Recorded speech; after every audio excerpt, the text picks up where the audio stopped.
Welcome, everyone, to another episode of Revolution Recap. The Revolution came away with a much-needed 3 points with a 2-1 home victory over Charlotte FC. Adam Buksa struck early on a header in the 8th minute, but it was a Matt Polster deflection that was the game winner for the Revolution in their first win in way too long. I'm Greg Johnstone. Joining me today is Sean Donahue. Sean, how's it going? Good. It's good to be back. I think I've missed about a month of plus of episodes. For those that don't know, I had the birth of my first baby back in the end of March, so that's very exciting. But that's why I've been missing, and I'm lacking a bit of sleep today, but I'm going to do my best to push through. Glad to be back. We're very excited, Sean. I'm sure our listeners and Revs fans who support the podcast are extremely happy to hear about it. So congratulations to you and your wife on little Sean Jr. That is wonderful. And you know what? It's great, too, because I don't have to log into Twitter anymore and see all the questions of where the hell's Sean? Where is Sean? What's he doing? I think the last time you were on the show, it was before the losing streak. So people were starting to blame you for your absence. But here you are. You've come back to the podcast. The Revs have won. So apparently you are the lucky charm to the Revolution. So glad to have you back, Sean. Well, the year the radio show started was the start of the Revolution's 3 straight years of making it to MLS Cup. So I do think I am good luck for the Revs sometimes, although maybe not quite good enough, but I'll take it. Is Sean the most important person for the Revolution? Some people are saying that. But Sean, before we get into this game, on the heels of your announcement, we actually have a show announcement that we are going to bring to you right now. Joining the podcast now is a very special guest, Corey Cloutier of the Rebellion and alumni of the Bryant University in Smithfield, Rhode Island. Corey, how are you doing today? Great. Thanks for having me, too. I really appreciate it. Doing really well. And we're having you on the podcast today because we have an exciting announcement for our listeners. We are essentially teaming up with the Rebellion. We are going to work together to kind of promote each other and promote each other's events. I'm really excited about this relationship because from our perspective, one thing that we wanted to do going into this season and beyond is kind of getting more fan feedback, getting more involved with the supporters groups. And Corey, I know you and I know each other a little bit from talking about Bryant basketball, and we've kind of had some conversations. And I'm really excited to work with you guys about getting a little more fan engagement, and a little bit more feedback about what the fans want to hear in terms of our podcast and us expanding our content. So, anything to add on that? No, I mean, we're really excited too. We think working with the local community and especially like the Revs family, we can't be more happy to work with you guys and just, find a group that is willing to talk about the Revs and to get their name out there. And, we have a really big thing. I don't know how much you know about it, but, Stronger Together has been our motto, for the last couple of years now. We even had a TIFO about it just because it's really important to us. And, having a partnership like this is just going to be really beneficial. And one thing I want to point out, and it kind of goes with your mantra of Stronger Together, is that we are open to working with a lot of groups. We just had on Nico Calabria of the Revolution Amputee soccer team. We want to do kind of more promotion of that, more promotion local soccer, not just talking about the game. So, we're going to be talking with you guys in the future and all the projects you have going on. I know we had Matt Zitka of the Midnight Riders on last year. Hopefully he can join the podcast again this season, and hopefully we get to do some stuff with the Midnight Riders as well. And even if you're not in a supporters group, we'd love to work with you as well and kind of bring promotion to everything going on locally in terms of soccer and around the Revolution. So I don't want people to think that, this is some sort of exclusive partnership. Corey, you obviously can work with other media members and other podcasts, and we can work with other fans. This is essentially just about bringing the soccer community a little bit together more. And as you said, stronger together. I'm really buying into that mantra as well. And I'm really glad to be a part of it and to promote your events and fundraisers. So Corey, talk about Stronger Together a little bit and talk about some of your other projects. Yeah, I can kind of bring it back just to when we first initially started it in 2020. We were really looking to try to end, that any animosity between any of the Revolution family members, whether they're supporter members, whether they're just season ticket members, or they're just someone who goes to the game once a year. We really wanted to kind of bring the community together. And so we thought, Stronger Together was one of the ways to do that. So we truly started that mission, just 2 years ago, and kind of have started at this process, at this stage now is, working with the local community, trying to get involved more, having groups join up with us, like we had Militia and us, join forces. We even we're working with you guys at this stage now, which was really exciting. So we're really looking forward to kind of working with that community and just engaging more and more. That's kind of the whole purpose behind Stronger Together. And so we even made a tifo out of it, which is really, really cool.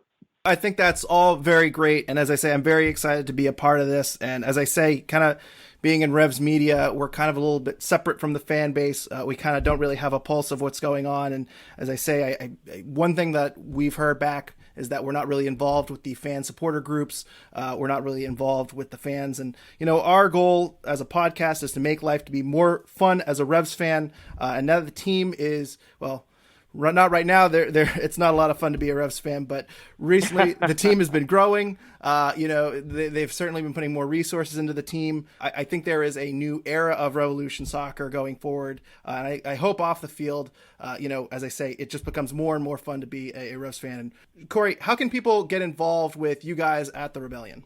The thing is, it's funny that you asked that question because people constantly will ask, how do I get involved, or do I have to do X, Y, Z to hang out with you guys? And we even have an entire page on our website about this, and it just clearly explains that you don't need to even be a Rebellion member or in a supporter group to just come hang out and get the experience. We have tons of people who will just walk on over to our tailgate lot, introduce themselves, say hi, and that's the beauty of it, to be quite honest with you.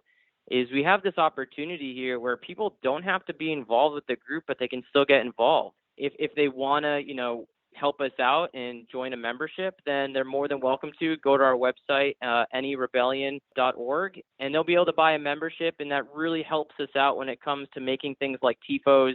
You may have seen the tifo on Saturday. It was a really, really cool experience to be able to make that, and we get to do things like that specifically because of our memberships. If you may have noticed that in 2021, to support our Stronger Together motto, we purchased and waved every single national flag from all of the players of the countries that they represent. So we had 11 national flags waving in the fort in unison right behind the tifo that we made. And it was to kind of show the players that we're there to support them, and they can be at home while they're playing here in Mass. So, things like that is just really important, but we can't do it without our membership. So we do really appreciate those who do join up with us. And Corey, is there any fundraisers or any projects you guys have going on that you want to tell our listeners about? Yeah. So in 2020 to 2021, we raised over $10,000, and that went to our local supporter bar, Brass Monkey, and it went to a few other organizations that we work alongside with. In 2021 to 2022 area, we worked with Project Goal, and it was an organization who actually made two mini pitches in Rhode Island to help support their local community and teach kids through soccer, which is an awesome opportunity there. And right now we are actually raising money for a company that helps out different individuals who are having some issues with suicide. And the way we're doing that is any supporter shield merch that we sell within our store, 75% of those proceeds of all the profits will either go to that organization or back to the Supporter Shield Foundation. So any Supporter Shield merch in our store right now, we are only taking 25% of the profits, and all of the rest is going directly to those organizations to help out their local community. Something that, with that Stronger Together, I know I've said that 1,000 times, but you may have kind of heard of me saying where some of the companies that we're working with are. So, Rhode Island for Project Goal, well, we have that suicide helpline prevention company. They're out of Vermont.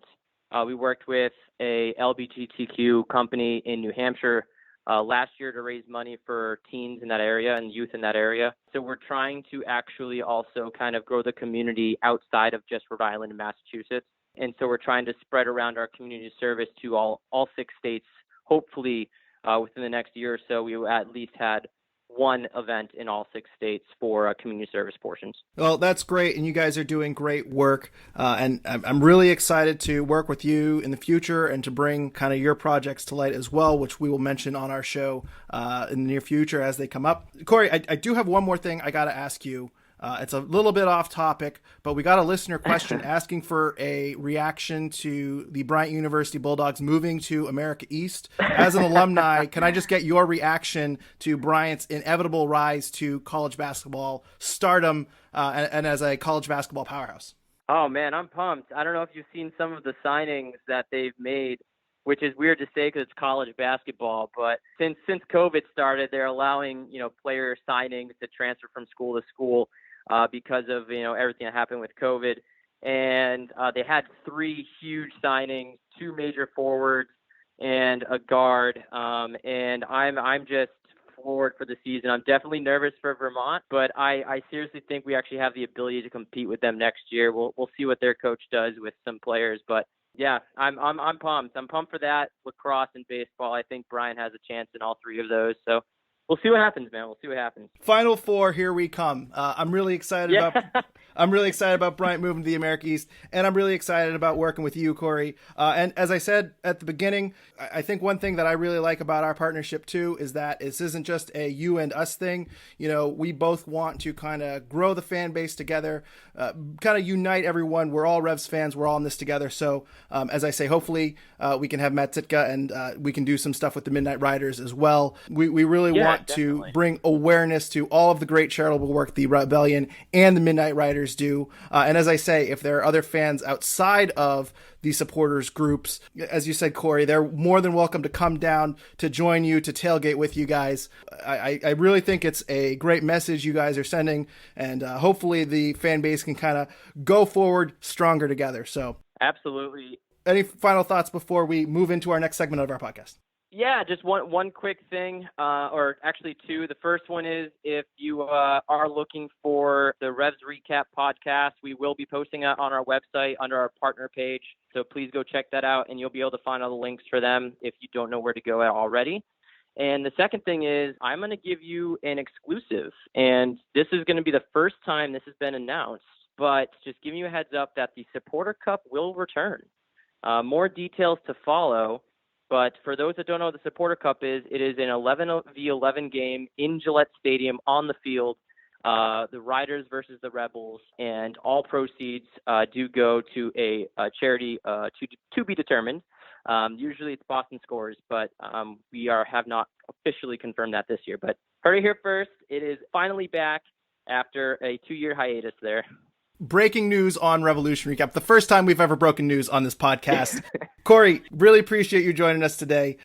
And thanks again to Corey Cloutier for joining us today on this podcast. Great to have the Rebellion kind of on board with us. I'm very flattered that we have a supporters group that is willing to kind of partner with us and help promote us and help us grow. We're really, really thankful for that. And I'm really, really thankful to kind of bring attention to their causes and their fundraisers and their events. And hopefully we get to do a lot more work with them in the future. No, it's very exciting to partner up with the Rebellion. I mean, the supporters groups of the Revolutions have been supporters of the podcast over the years, Rebellion being one of them. The writers also have been, very supportive of the podcast. So anytime we can get them more involved is exciting to me. Well, Sean, let's move on to this game. The Revolution finally with a must-needed win. What is your key takeaway from Saturday night's 2-0 win? Yeah, I think, one of the things that's been missing for the Revolution this season is kind of someone that can be a game changer the way Tajon Buchanan was. I talked about it before that he didn't necessarily fit the formation the Revs were trying to play. I don't think that Ima Boateng necessarily fits the Revs formation, but at the same time, I think what we saw today is that we need to see Ima Boateng get a lot more minutes for the Revolution because he kind of was that game-changing presence out there for the Revs. It took a little bit of pressure off Carles Heel because every time Boateng got the ball, it seemed like good things were happening. His service was very good. He put in some great crosses, and when Adam Buksa is out there, you have a fantastic aerial presence up top. It's important to get those crosses in there. It was obviously Brandon Bai that assisted the goal, but Buksa probably should have scored off of a Boateng cross as well. I just thought he had a really good game. The only complaint is that maybe they didn't give him the ball enough. He only had 34 touches, but 90.5% passing accuracy. That was the best in the Revs. He had 2 key passes, which is third on the Revs after Carles Heel and Brandon Bai. And just overall, when he got the ball, good things happened. Again, he's not a perfect fit in diamond, but when you look at your other options, Tommy McNamara, Arnold Tristison, I think it's pretty obvious that offensively he's the best choice the Revolution have because he just makes things happen. And he did get 2 tackles as well, so he was active on both ends of the ball. I don't know why we don't see more of Ima Boateng. I think, over the years he's been on the Revolution, when he has gotten his minutes, he's looked really good. So I think this was just another piece of the mounting evidence that Bruce Arena needs to play him more, and hopefully him going 73 minutes tonight and doing what he did will kind of be that kick Bruce Arena needs to play him more going forward, because nothing else has really been working for the Revolution as kind of that fourth midfielder in their diamond. So I think that was a key for the Revolution, and I think he's a guy that.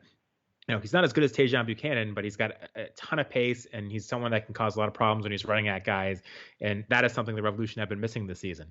Yeah, and he also drew the foul that I believe led to the Matt Polster goal. He gets fouled on the reset. Carlos Gil kind of slides the ball over to Leggett, who had a great long shot that was saved, and Polster kind of blocked the clearance that deflected into the goal. So even though he wasn't involved in the play that they scored on necessarily, he did have an impact in setting up that play. He did have another couple of really, really good crosses there that kind of just missed early in the game. He had one to Redix that Redix just kind of missed him high, and Redix kind of hit it over the bar. He couldn't get a good head on it. And then he had another one to Buksa that was very, very dangerous. Buksa just barely missed it. It bounced off Redix and went out for a goal kick. So that also did not result in anything, but two very dangerous balls that I don't think you're getting from Tommy McNamara. I think it kind of eased up and made Dwan Jones game a little bit more. It gave him a little bit more space. They kind of rotated off of each other pretty well.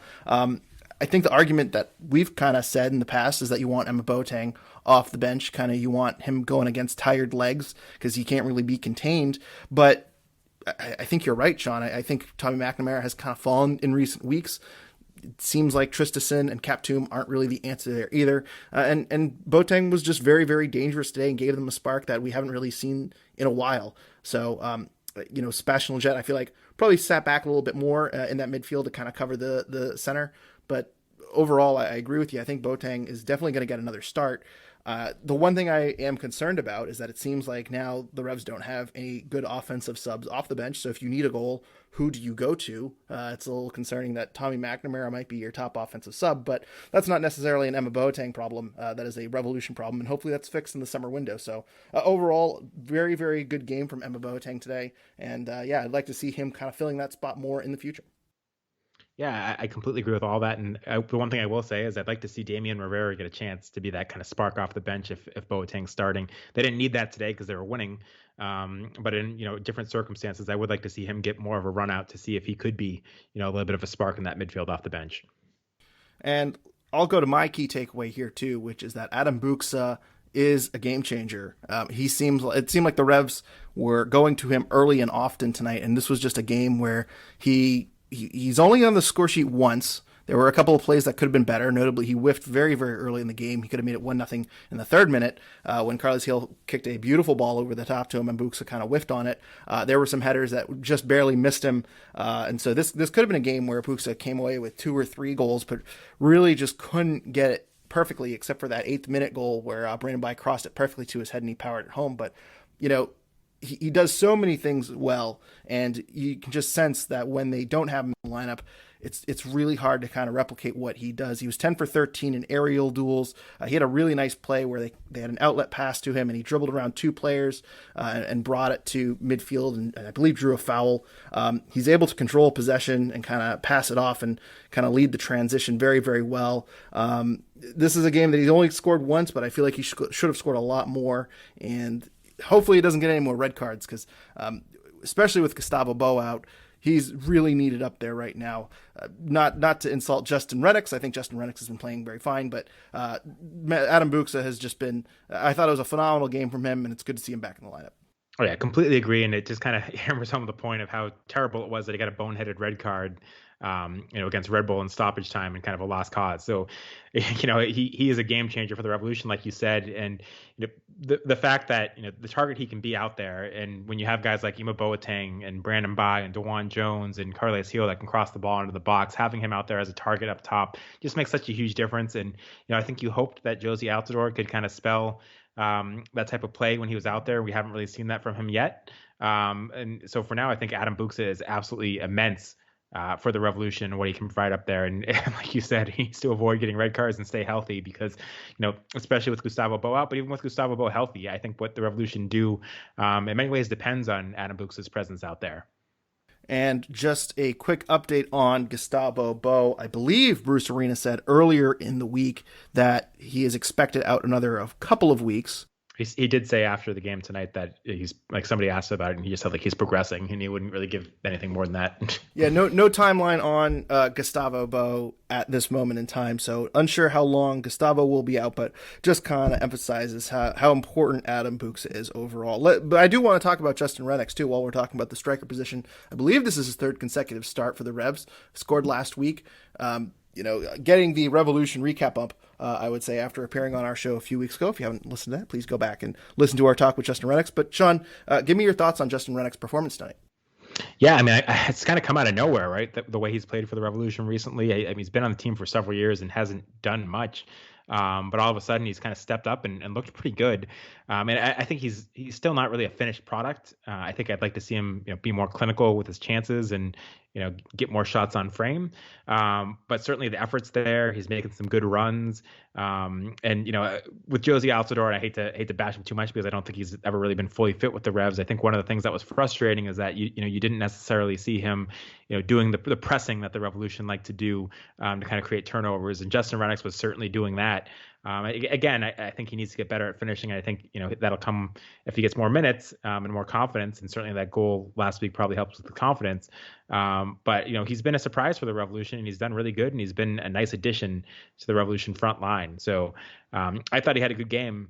Again, there's things he can work on, but I thought he had a good game and I thought he's been a good addition to the Revolution that's, already contributed a lot more this season than I expected him to.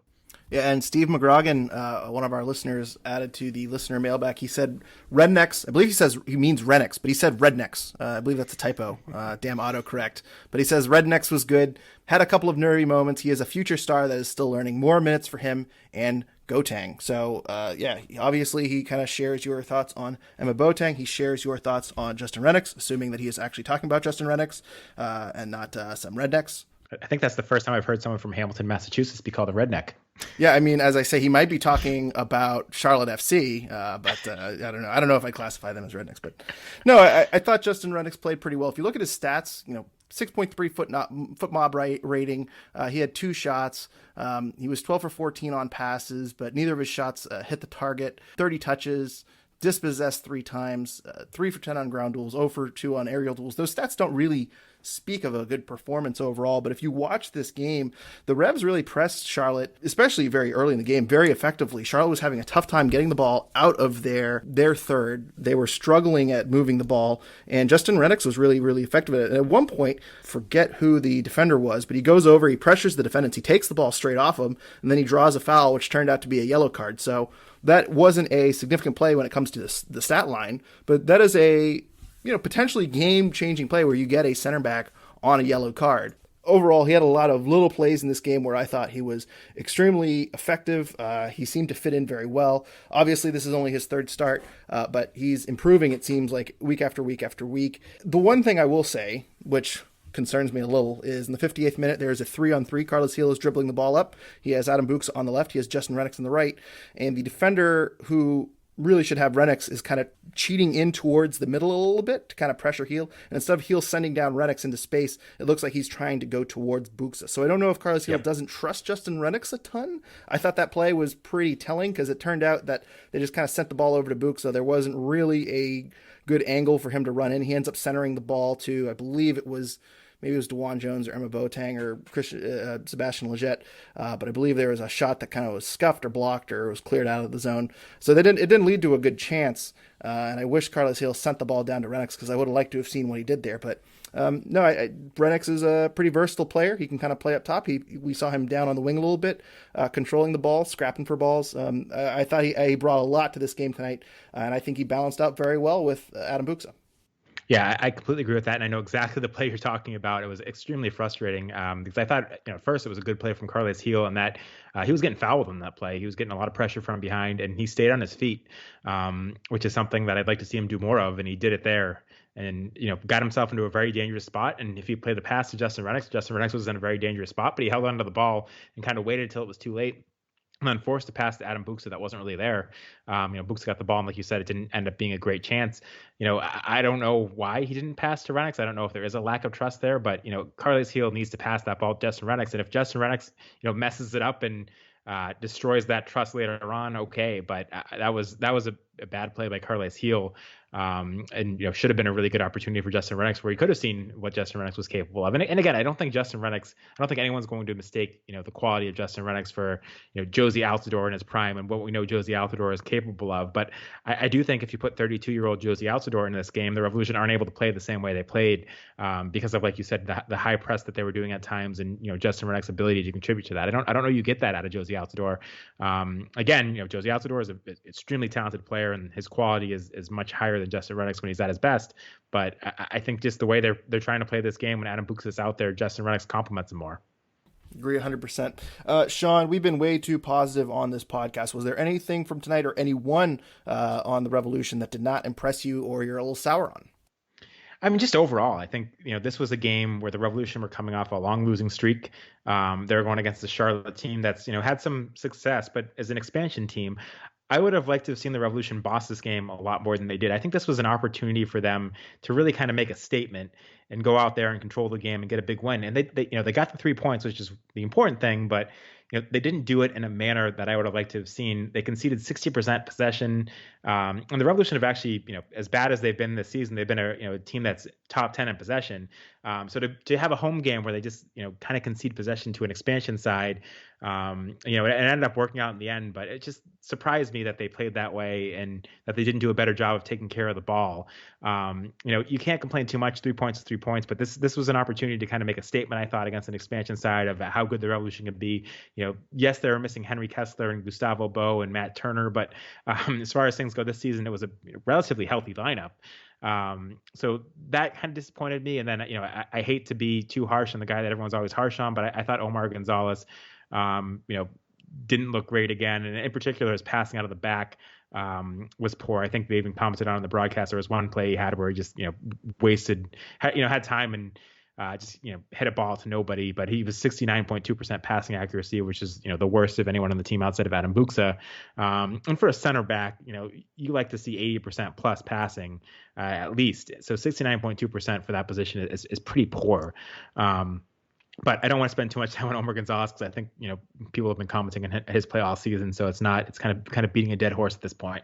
Well, and arguably the most dangerous chance from Charlotte. I know they scored late in the game, but that was kind of a shot from way out. It was outside of the box. It was a tough one. I don't think Knighton could have done anything about it. I will say on that one that I think Matt Polster should have closed out sooner, but. Sure, but it was still from outside the box. It was still downtown. It still kind of went perfectly far post. That wasn't really worked down low or dangerous or anything like that. But earlier in the game in the first half, I believe it was around the 36th minute. I think it was Rios.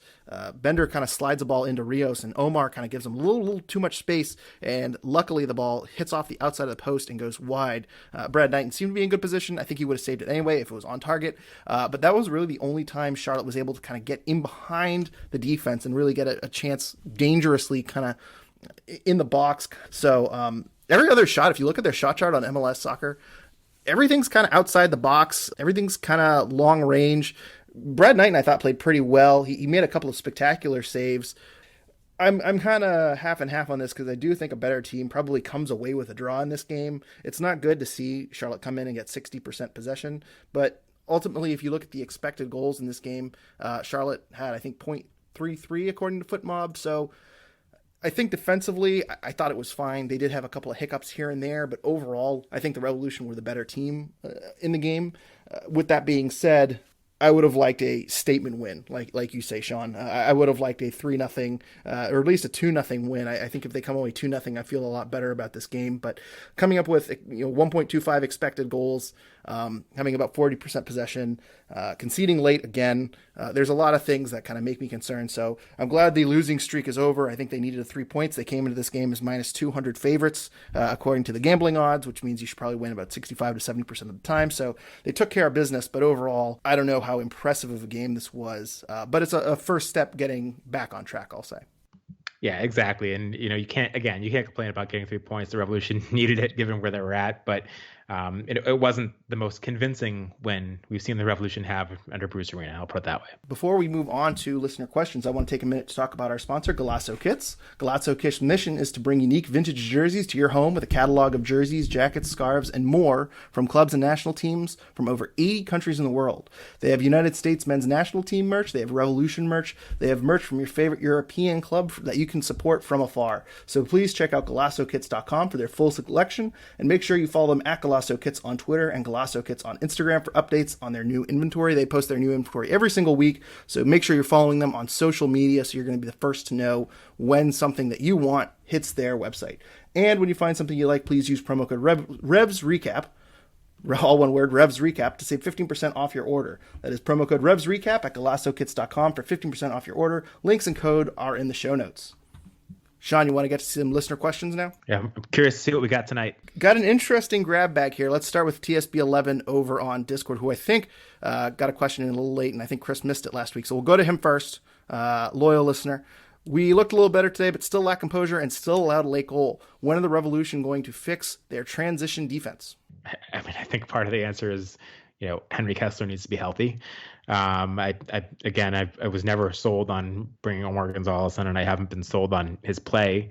But it is a whole team effort, and I don't think it was that bad, but I do think there was a couple of notable moments when, at least in the ones that stick out to me were ones where, Omar Gonzalez's pass and transition wasn't good enough. So I think the answer is Henry Kessler needs to get healthy.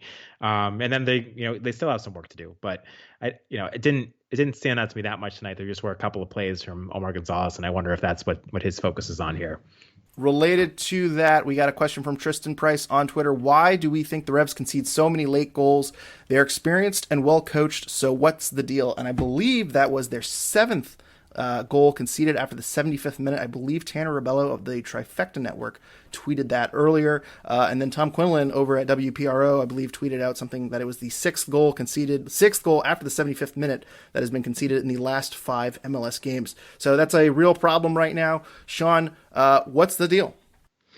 Yeah, I mean, I think one of the things that they're missing is those presences on the bench, and they're in a game like this when they're up 2-0 or up 1-0, and they want to close out a game. And a little bit underrated is what they got out of Scott Caldwell when they could bring him in to help shore up the defense and get besides Matt Polster and really help close things out. They don't have that anymore. Who do you bring on?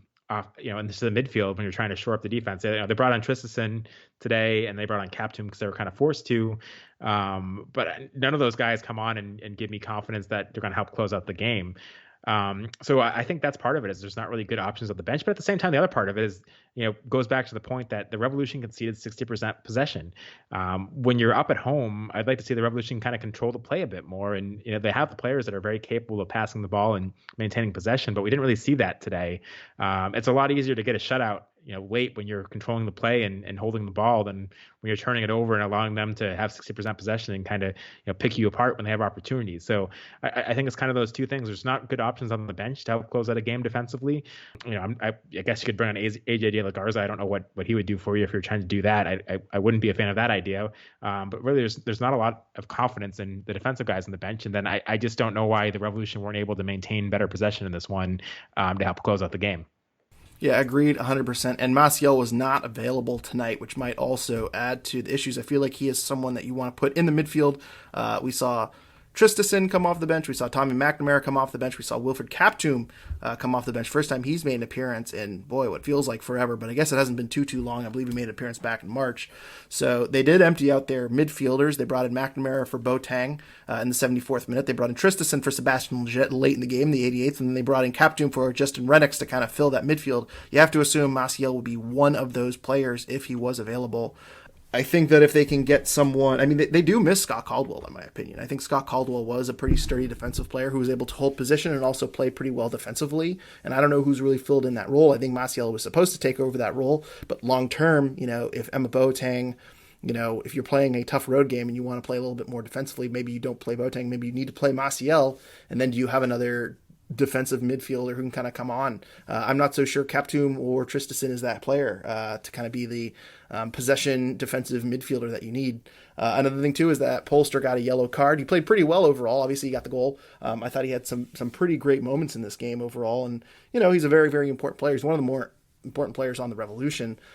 You wonder if he goes out, can Maciel fill those shoes? I think they're really lacking another good defensive option off the bench. And it just seems like late in games, Bruce Arena really doesn't trust any of his subs to come on and make a spark offensively or kind of lock down this game defensively. So that's something they're going to have to figure out. I don't know if it's a matter of acquiring a new player or, filling out your bench differently or having more options, or I'm not totally sure, but I think there's a handful of issues right now. These goals have been scored every which way. I don't know how much blame you can do tonight. I know, Sean, you mentioned that Polster probably could have closed him down a little bit sooner, but normally a player is not scoring from out there. So I'm willing to give him a pass, but the Farrell Polster own goal from a few weeks ago was kind of crazy. The Knighton goal from last week is crazy. It seems like they're very mistake oriented, and you'd think for an experienced team they'd really kind of shut down those mistakes, and they did tonight. They played pretty mistake free, I would say. There were little things here and there, but no huge gaffes overall. So maybe it's just a matter of kind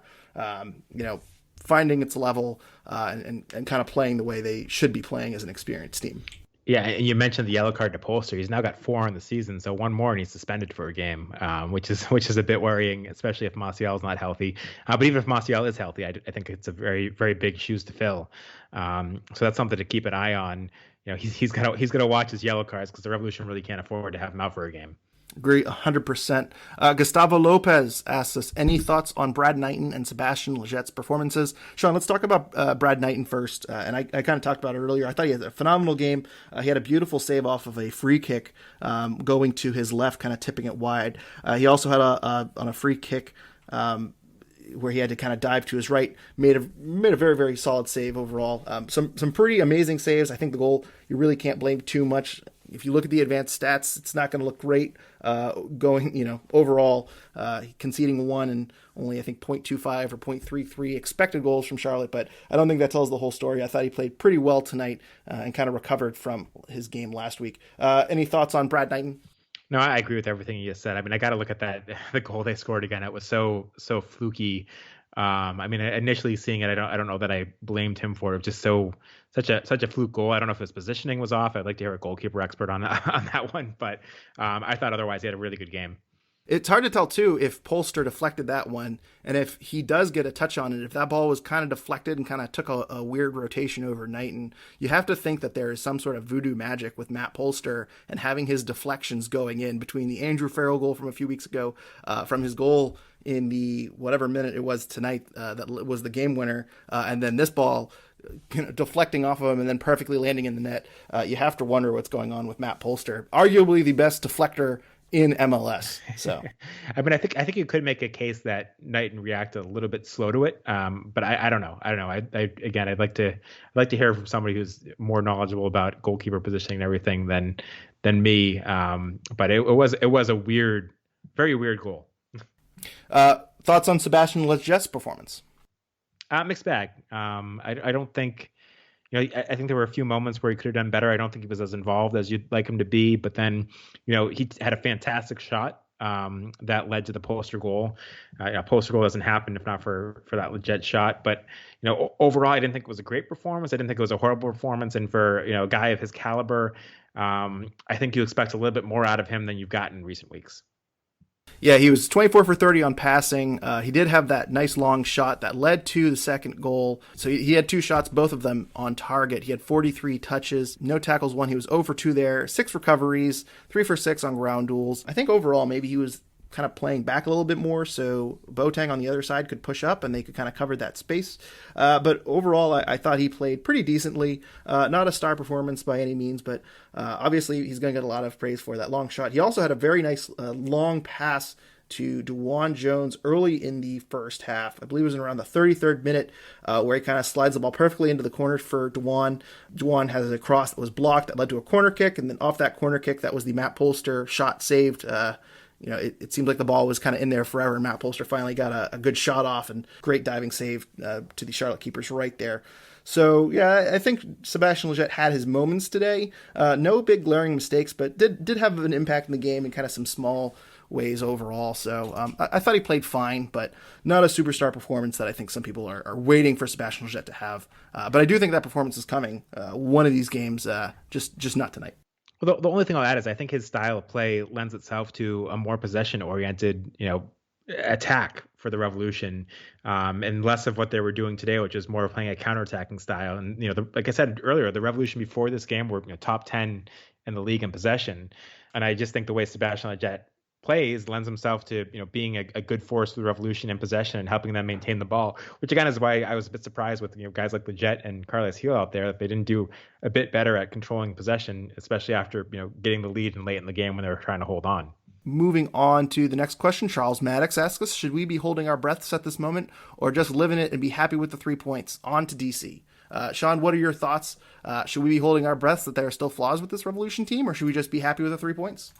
I mean, there's clearly still flaws with the team. I think anyone that's watched them this season knows that. But I think given what we've been through the past month or so, I think you got to just be happy with the 3 points and move on and, hope to see them build upon this in DC. What they needed was 3 points and they got it. Where they go from here is another question, but it's something to build on. If they go out against DC and lay an egg and, you're going to forget about these 3 points pretty quickly. But for now, I think you got to be happy with the 3 points and look at it as, a chance to move forward and build upon it and start a new winning streak instead of a losing streak. Yep, baby steps. And it is worth noting, too, that they were without Henry Kessler. For whatever reason, injuries has really dogged down this team. They've been rotating players in and out. They really haven't had a solid 11 going game to game yet. So maybe this is the first step moving in momentum. We should be happy with the 3 points. I think a few weeks ago I was asked where I am on the panic scale, and I think I said I was at a 6 or something like that. So maybe this moves me down from a 6 to a 5. I still don't think that these guys are MLS Cup favorites or one of the teams up in the MLS Cup, one of the top teams that are going to contend for MLS Cup. I still think there's a long way to go.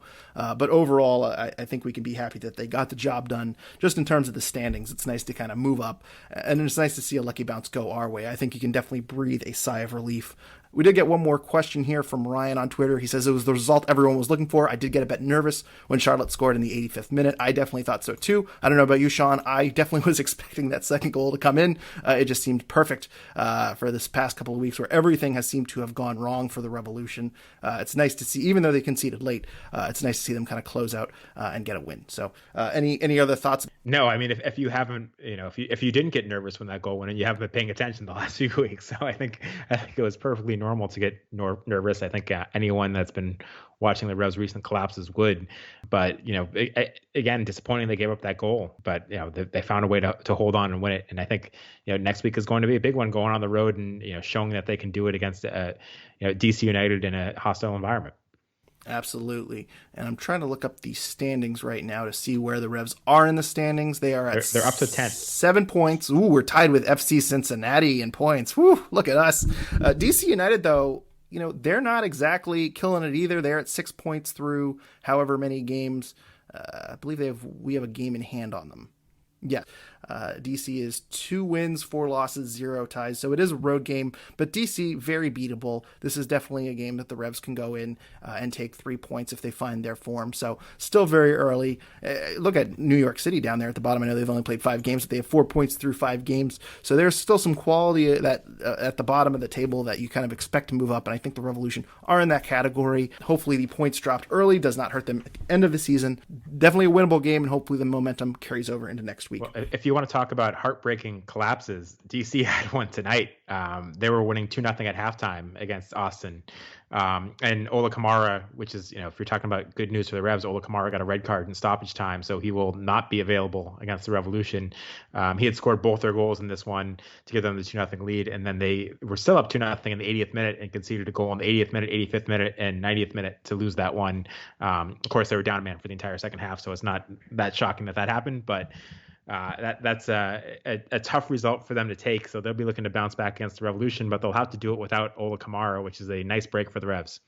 Absolutely. And it is a couple of quick notes before we wrap up today, or move on from the game at least.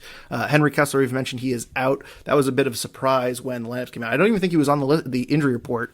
Maybe he was. There was I think he was listed as questionable along with about the entire Revolution roster. There were eight people listed. I mean, the injury report is really not even updated. And this week it just seemed like everyone who's missed a game here or there in the last month and a half was added to the injury report, which seemed a little concerning. I think the Revs maybe just want to for the sake of transparency, just put whoever has been dealing with a knock recently. So he was on it for a lower leg injury, but it's not related to that. He was listed out with illness. So hopefully he is back for next week. It does not sound like it is a long-term problem. It sounds like he's just a little bit under the weather. Also, should be worth noting that Matt Polster, scoring game-winning goal, also crossed over 10,000 minutes in Major League Soccer. I believe he needed 72 minutes to cross over that threshold, and I believe he played the full 90. He did not come off today, no. So a goal, a yellow card, and a 10,000-minute milestone for Matt Polster tonight. Very, very eventful night. And then before we leave here today, we do need to talk about a rumored acquisition for the Revolution. I'm going to mispronounce this name. I apologize in advance, but Dylan Borrero, a Brazilian player. He is a Colombian who is currently playing in Brazil for Atletico. How do you say it, Sean? I'm going to go with Mineiro. Okay, we'll go with that. I got a voice for print media, but Dylan Borrero, he's a 21-year-old Colombian midfielder. Looks like he is a winger. Transfer Market, not that Transfer Market has perfectly accurate valuations. They have him listed as a $2.75 million player. He's a right-wing attacking midfielder. Gustavo Lopez is reporting that the Revolution are close to signing him for around $4 million, and he'll be signed to a contract that runs through 2025. Gustavo Lopez also tweeted out a few minutes ago, right before we did this podcast, that the Revs will acquire 80% of his rights, so it seems like his old team will maintain 20% of that. But Borrero, very impactful player. He's been on the team that won the Serie A in Brazil, also the Brazilian Cup down there in 2021. So he's an impactful player. Sean, what are your thoughts on this acquisition? Obviously, it's a very important, investment here. $4 million. That seems like a lot of the bounty that they got for Tajon Buchanan. So what are your thoughts on this acquisition and the expectations for this rumored signing? Yeah, well, first of all, he's actually still only 20. He turned 20 in January, so he's a very young player, and I think we assume he's going to be, a U22 initiative player. And we've been saying for a while that Bruce Arena and the Revolution needs to take advantage of the U22 initiative to really, use all their resources where they can. And a lot of people have been asking for months now, when are the Revolution going to get a Tajon Buchanan replacement as far as a winger that can take guys on. And just earlier in the show, I mentioned Emu Boateng and how he was able to do a bit of that today. It seems like Borrero I'm not going to pretend I'm a Brazilian Serie A expert. I haven't watched him, play a full game, but from looking at his highlights, it seems like he's the type of guy that, is capable of taking guys on and has a lot of confidence dribbling at people. This past season, he only played 508 minutes. Again, he was 19 years old, but his team won Brazilian Serie A, which, Brazil is still the number one league in the Americas. It's a better quality league than MLS. So the fact that, he played 508 minutes, had 2 goals and an assist, for an average of 0.53 goals or assists per 90 minutes is pretty good. How that translates to MLS, I don't know, but the highlights look good. He's a creative guy that can take people on the dribble, and I think the Revolution need that type of player. And it seems like a risk worth taking. They need to use the U22 initiative spots. We've been talking about that. I like the idea of signing this guy. Whether or not it happens and gets finalized, who knows? But it seems like a good move for the Revolution, and I'm very happy to see them actually use those U22 initiative spots, put those to good use. And this seems like a good move to make for the Revolution. Whether or not it works out, I don't know, but it seems like the right type of risk to make. And this is the type of guy the Revolution needs to target with Tajon Buchanan gone. I agree with everything you said there, and I want to just clarify something for our listeners to get into the nerdy MLS rules, just because I know there's going to be a lot of confusion about the U22 initiative slot that recently came up with the new CBA in MLS. And so I just want to kind of take a moment and clarify exactly what that is. Some people think this is similar to a young designated player, which is what Adam Buksa was, I believe, when he first came in. It's not a young designated player. Basically, you get 3 designated player spots. If you are a young designated player, which is a certain age, I believe 23 years old or something to that effect. Basically, the only difference is I think you don't have to pay a fee to MLS for the third designated player slot. And also, I think there's some salary cap ramifications where the team doesn't play. The salary cap hit is like $200,000 instead of the maximum salary for a player. So it's kind of a salary cap move.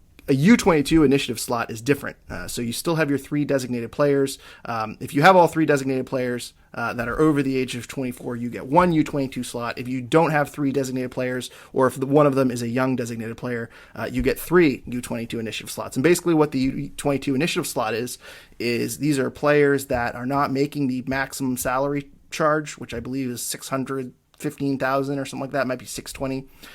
But you can spend an unlimited amount on your transfer fee. So that's a pretty significant addition here, where you can go out, you can basically buy potential. The player has to be 22 years old or younger in their first year. It's got to be their first MLS contract.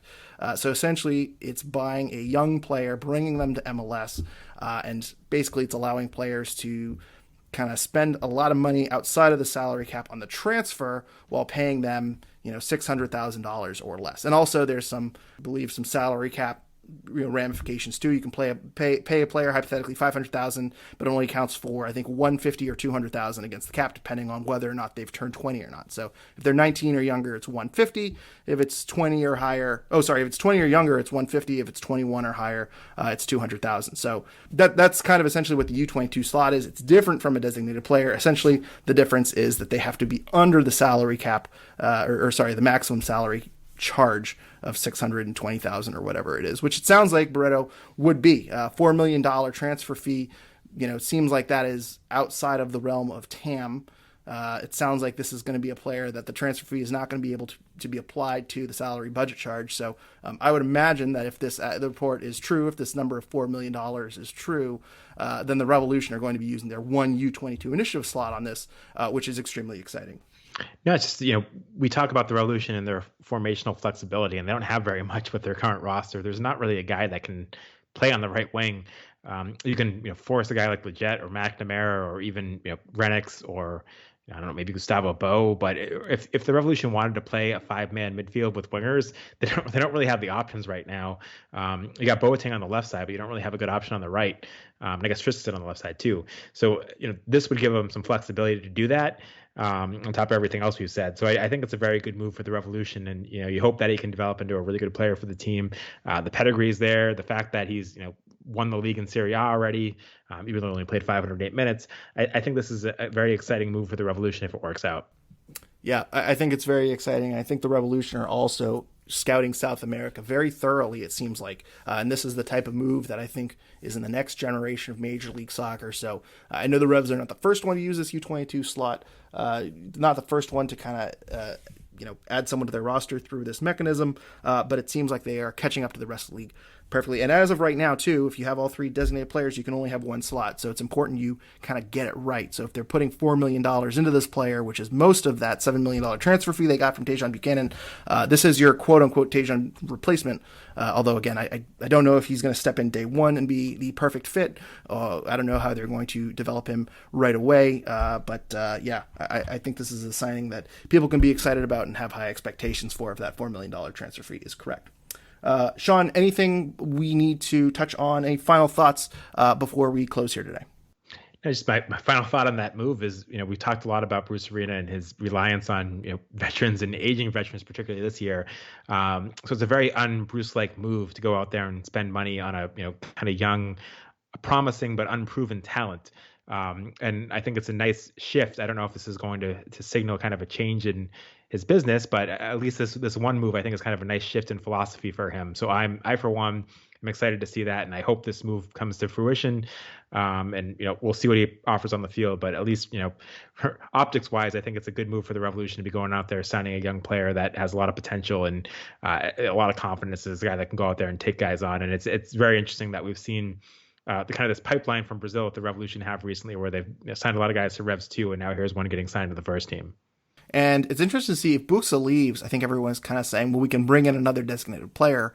But another kind of alternative is you get 2 more initiative slots if you don't sign a designated player. So, does Bruce Arena take the Turner transfer money and reinvest it somewhere else? Does he bring in more kind of young, U22 players and kind of bring in kind of more big money transfers, kind of investing in potential and growth as opposed to maybe bringing over someone more established in Europe? That's an interesting way. It'd be very un-Bruce-like. But as you said, this is a signal for a new era for the Revolution. So hopefully this is a success, and hopefully they continue to invest kind of on the youth side and become a kind of growing club and selling club and kind of build this thing up, through the academy, through Revs 2, and through the U22 initiative. So I don't have any final thoughts. Sean, where do people follow you on social media? You can follow me on Twitter at Sean L. Donahue. And you can follow us at Revolution Recap, and be sure to follow our Revolution Recap Instagram and Facebook pages. Be sure to follow our friends at The Bent Musket on Twitter at The Bent Musket, and follow their work online at www.thebentmusket.com for year-round coverage. And also be sure to follow our friends at The Rebellion on Twitter, and go to anyrebellion.org to learn more about them and their Stronger Together initiative. Thank you so much Corey for coming on the show today. We look forward to working with you in the future. And of course, as always, check out our sponsor Galasso Kits and use our promo code RevsRecap for 15% off your order. That is Galasso Kits. Follow them Twitter, Instagram, Facebook, wherever. You're going to find something you like. And when you do, Revs Recap for 15% off your order. And please make sure you're subscribed to iTunes or wherever you are listening. If you can please rate and review us 5 stars, it would help us very much. We're very close to 85-star reviews. I saw we got number 79 recently. Who wants to be number 80? It could be you. Go to iTunes right now. Give us a rating. Or if you listen to us on Spotify, you can rate us there too. We're not quite at 80 reviews there yet, but you can help us get there. So please rate and review us 5 stars if you can. We will be back next week following the DC United game. Hopefully we'll be talking about another win. Hopefully we'll be talking about another 3 points. But until then, thank you everyone for listening, and go Revs.